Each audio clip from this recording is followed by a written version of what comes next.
द्वारपाल से कहते हैं, ऐ द्वारपाल, कन्हैया से जाकर के कह दो कि आपके बचपन के मित्र सुदामा आए हैं। वह अंदर प्रवेश करता है, जाता है कन्हैया से बताने के लिए, और द्वारपाल जाकर कहता है, वर्णन कैसे कर रहा है, शीस पगान झगतन पे प्रभु जाने को जाए बसूरे जगामा। शीस पगान झगतन पे प्रभु जाने को जाए बसूरे जगामा।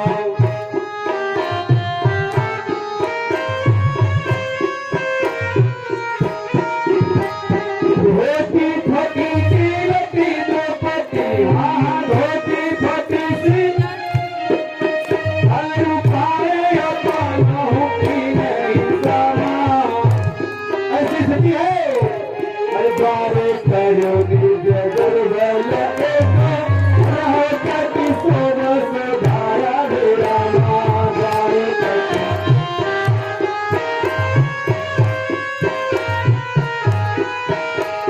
पूछे ते दीन दयाल के धाम, हाँ पूछे ते दीन दयाल के धाम, बताओ ते अपन नाम सुदामा के सुदामा।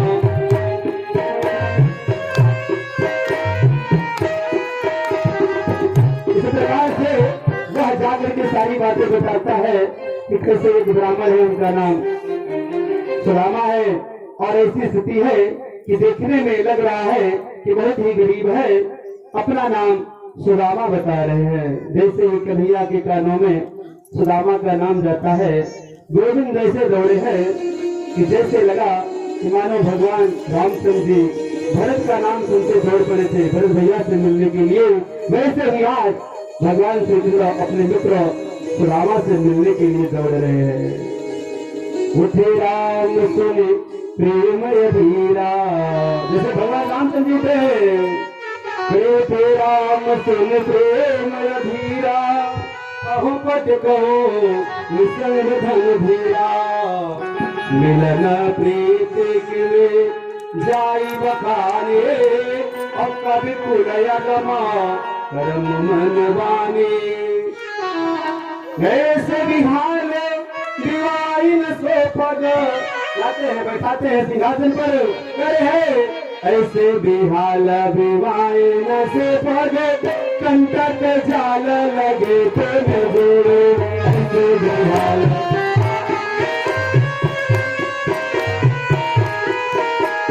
ऐसे बिहाल विवाह न से पद, कंटक जाल लगे तो जोड़े।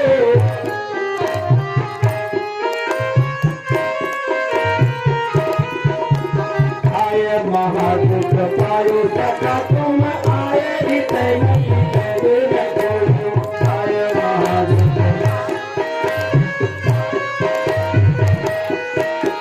देखी सुदामा की दीन दशा, देखी सुदामा की करुणा करके करुणाने दे। पत्नियों से कहते हैं तुरंत पानी लेकर आइए, खाद लेकर आइए। पंडित जी है, बहुत ज्ञानी है, महात्मा है, सारे लोग दौड़ के जा रहे हैं पानी लाने के लिए। कन्हैया ऐसे भाव विभोर हो रहे हैं, उनको पा करके गले मिलते हैं, चुम्बन करते हैं, पैर धुल रहे हैं। पानी आया नहीं, छह धुलना कांटे लगे हैं, रक्त से सना हुआ पैर देख करके कन्हैया रो रहे हैं। ऐसे सुदामा के देने दशा, करुणा करके करुणाने दे। ऐसे सुदामा की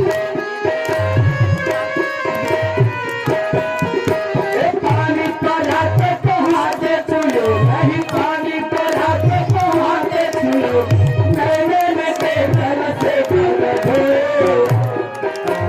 देखे सुदामा की देने दशा, करुणा करके करुणाने दे।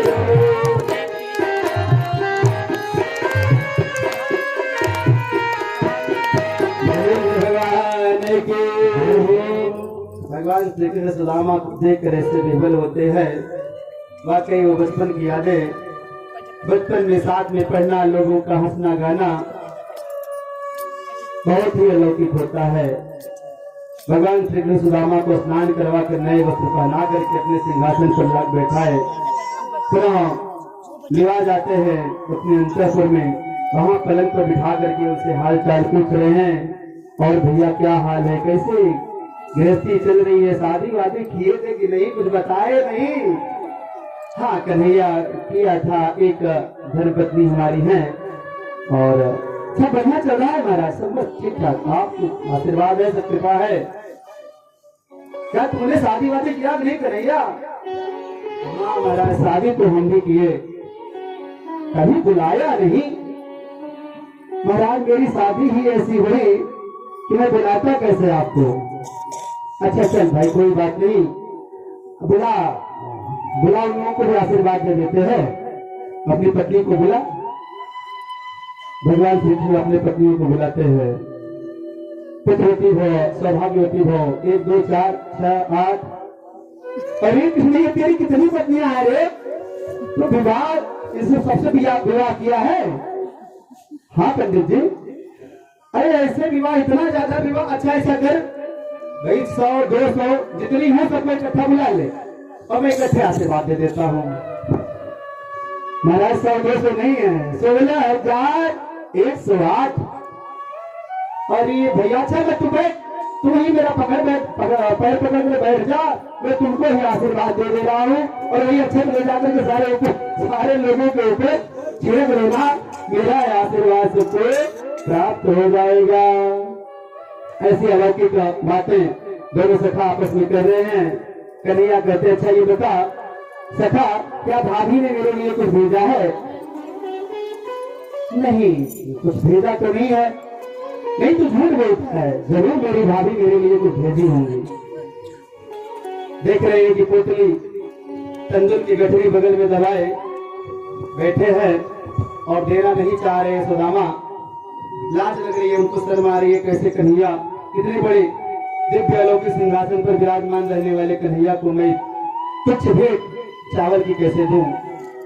लेकिन कन्हैया कह रहे हैं आगे चना गुरु मातु दिए तुम सोई लिए छवि हमें नहीं देनो। बात रहे कन्हैया है बड़े ही अद्भुत है इनकी लीला, याद दिला दे रहे हैं। आगे चना गुरु मातु दिए तुम सोई लिए छवि हमें नहीं देने। अरे चोरी की बानी तजी नया बहो, चोरी की बान जो न तजी, क्योंकि चोरी की बान में हो जो प्रवीण। तुम चोर बचपन के वैसे थोड़े ही हो।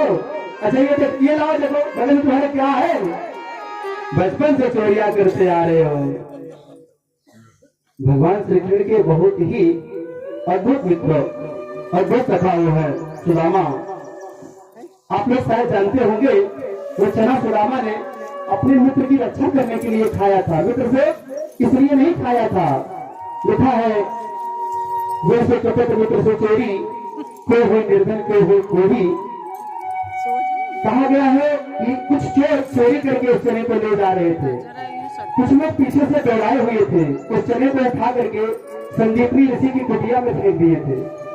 वही चना था, चोरी का चना था। वो सुदामा महात्मा थे, ब्राह्मण थे, ज्ञानी थे। उनको पता था कि हमारे दीन दयाल भगवान नारायण है, यदि ये दरिद्र हो जाएंगे सृष्टि का पालन कैसे होगा। अपने मित्र की रक्षा करने के लिए उन्होंने उस चावल उस चने को खाया था। कह रहे हैं मित्र ऐसा होना चाहिए कि अपने मित्र के लिए सर्वस्व दांव पर लगा दिया। और वही मैया ने गुरु संदीपनी ऋषि की पत्नी ने वही चना भून करके दिया था कि ले जाकर के दोनों मित्र खा लेना। लेकिन सुदामा को जब एहसास हुआ कि नहीं ये तो चना अगर कन्हैया मेरा खा लेगा तो पूरा सृष्टि ही चौपट हो जाएगी। सृष्टि की रक्षा के लिए उन्होंने उस चने को खाया था। ऐसे अद्भुत संत, ऐसे अद्भुत भक्त सुदामा जी हमारे थे। खींच लेते हैं चावल की पोटली कन्हैया और बड़े ही चाव से बखान करके खाने लगते हैं। वाह कितना सुंदर, कितना अद्भुत हमारी भाभी के द्वारा दिया हुआ ये भेंट है। सबसे तुम छिपाए बैठे थे, मुझे दे नहीं रहे थे। तीसरा जैसे ही मुट्ठी उठा रहे चल रहे हैं, रुक्मिणी इत्यादि रानियां खड़ी हैं। बस बस महाराज बस, हाथ पकड़ लेती हैं, क्योंकि दो मुट्ठी खाने में 2 लोग आपने दे दिया और तीसरा लोग अपने लिए भी तो करने दीजिए। ऐ रुक्मिणी क्या कहती हो? याद करो उस रात्रि को जिस दिन सिर्फ एक चावल इनके पास था, खाने के लिए एक चावल था, वो भी खाते नहीं, परिवार भर के लोग हमारे भोग में चढ़ा दिए थे, तुमने भी पाया था ना?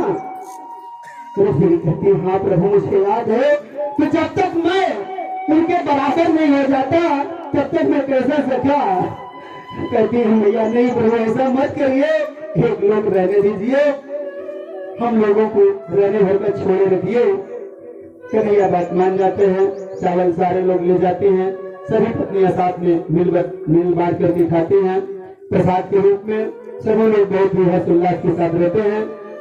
कन्हैया आगे पूछने लगे, अच्छा ये बता सका क्या मेरी भाभी ने कोई संदेशा भेजा मेरे लिए? सुदामा जी कहते हैं हाँ बहुत कुछ नहीं, एक संदेशा को भेजी थी। एक मास पाठ में एकादशी हो, सो प्रभु दीन दयाल में नित्य प्रति देनो। यही संदेशा एक आपसे भेजा था। पागल है, वो नारियां है ना, उनको करना धरना तो कुछ है नहीं, बस ऐसे ही कह दी थी, इसलिए मैंने आपको सुना दिया। उसकी बातों पर आप ध्यान मत देना कन्हैया, मैं सिर्फ तुमसे मिलने आया हूँ और बस तुम्हारे दर्शनों की लालसा हुई थी, इसीलिए मैं आया हूँ। कन्हैया मन ही मन अपने भाभी को उत्तर भेजते हैं, कहिएगा होनी थी सो हो गई और पर अब ऐसे न हो, और भाभी तेरे भवन में नित्य द्वादशी हो, नित्य द्वादशी हो। एकादशी आज से खत्म, अब आपके घर में द्वादशी ही रहेगी, सदैव अन्न माल खजाना भरा रहेगा। रहीम जी ने लिखा, आज अगर कोई महाराज 100 रुपए किसी को देता है तो दिखा के पूरा नोटिया खोल के देता है, महाराज 100 रुपए के नोट, 500 रुपए के नोट देखिए चढ़ाए, सबसे बड़का दक्षिणा हमें चढ़ाए, दिखावा नहीं। क्या कर रहे हैं महाराज? ये एहसास नहीं होने दिए, इतना धन दौलत दिए, सब कुछ दे दिए, लेकिन एहसास नहीं होने दिए। क्यों? यह देने वाला तो तय पर देना चाहिए। नहीं महाराज, राजा कह रहे हैं देनहार कोई और है, भेजत है दिन रे। मेरे बस की बात है, कथा करवा लेना। जहां लाखों की खर्चा हो रही है, पंडित जी बेचारे केवल सुदामा जी हैं, लेकिन भगवान की कृपा से बच्चे सब अपना कमा रहे हैं, जो पैसा ला रहे हैं। पिताजी आप निश्चिंत रहिए, बहुत भव्य बहुत दिव्य अपने हिसाब से कार्यक्रम करवा रहे हैं। तो देनहार कोई और है, अजो भेजत दिन रे, और लोग भरम हम पर करे, और याते नीचे नहीं। इसीलिए जब भी किसी को कुछ दे तो नीचे नेत्र करके देना चाहिए, बस सीना तान के नहीं। क्यों? क्योंकि देने वाला कोई और है, आपको इस लायक बनाया है कि आपको देने लायक हुए हैं। कुछ दिन बाद सुदामा प्रभु से विदा लेकर के अपने नगर को चल दिए। नगर पहुंचते हैं, सुदामा देखते हैं कि नगर में सब कुछ दिव्य और भव्य बना हुआ है। सारे लोगों से पूछते हैं, बातें होती है, और अपने नगरी में भगवान कृष्ण की जैसी नगरी थी वैसी ही नगरी सुदामा की नगरी हुई, और उस नगरी का नाम सुदामापुरी लोगों ने रखा, क्योंकि सारे लोगों के घरों को सुशीला ने कहा कि सबसे पहले सारे लोगों को घरों को बनवाइए। सारे लोगों को घर को बनवाया। आज तो कोई पड़ोसी हो तो चाहता है महाराज हमारे यहाँ एक कुआं पे तुमको दूध भेज रही है। वो कहानियों के माध्यम से मैं नहीं जाना चाहूंगा, समय अभाव, अंतिम दिवस, इसलिए तो ऐसे हमारे सुदामा जी थे, ऐसे हमारे कृष्ण भैया थे। वही वृंदावन हरि लाल के, सच्चिदानंद भगवान के। सुदामा जी सब कुछ सुख भोग वैभव पाने के बाद भी अपने सुदामापुरी में बड़े ही अनासक्त भाव से रहते थे। कभी उनको ये नहीं था कितना धन वैभव मेरे पास है, तो ऐसे ही भगवान का प्रसाद मान करके सब कुछ चीजों को ग्रहण करना चाहिए और उन्हें भक्तिवती रखना चाहिए। कहने लगे राजा परीक्षित को, हे प्रभु, एक सुने हैं कि द्रौपदी नाम कोई था, उनके बारे में थोड़ा सा बताइएगा। श्री सुखदेव जी महाराज कहते हैं, ठीक है परीक्षित, आपकी मनोकामना को पूर्ण करने के लिए द्रौपदी के बारे में भी बताते हैं। फिर भरी सभा में द्रौपदी ने भगवान नारायण को बुलाया था, तो भगवान आए थे। क्या भगवान ने कुछ देर लगाया था? क्या द्रौपदी ने बुलाने में देर लगाई थी? भाई भगवान आने में देर लगाए थे कि द्रौपदी ने बुलाने में देर लगाई थी? बोले नहीं महाराज, द्रौपदी ने देर लगाई थी बुलाने में। जब तक व्यक्ति को यह एहसास रहता है कि बड़का बाबू है, बड़के भैया है, भौजी है, चाची है, चाचा है, देखिए जवान आए ना, कोई नहीं है, कोई कुछ नहीं है। जगत में सब कुछ सिर्फ नारायण के निमित्त है, नारायण है। जहां समय खराब आया, न कोई किसी का है और न किसी का सहयोग करने वाला है। द्रौपदी को बहुत घमंड था कि हमारे 5 पति, धनुर्धर